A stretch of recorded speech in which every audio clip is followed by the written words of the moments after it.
Fiction meets reality horror. It started with a headline I barely glanced at: "Local teen wins science fair." My name was in the byline, but I hadn't entered any fair. I chalked it up to a typo, until my phone buzzed, and my mom called to say my old elementary school was inviting me to judge their upcoming competition. I'd written a story about that exact scenario when I was 8, complete with the awkward speech and spilled punch. The details matched, right down to the punch stain. That's when I noticed the other articles.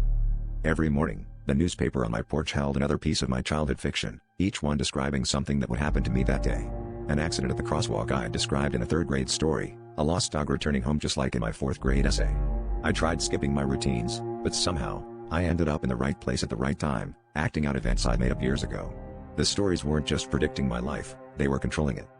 Desperate, I searched my attic for those old notebooks and found them, pages yellowed and trembling in my hands. One story I barely remembered writing detailed a shadowy figure following me home, always out of sight, always closer each day.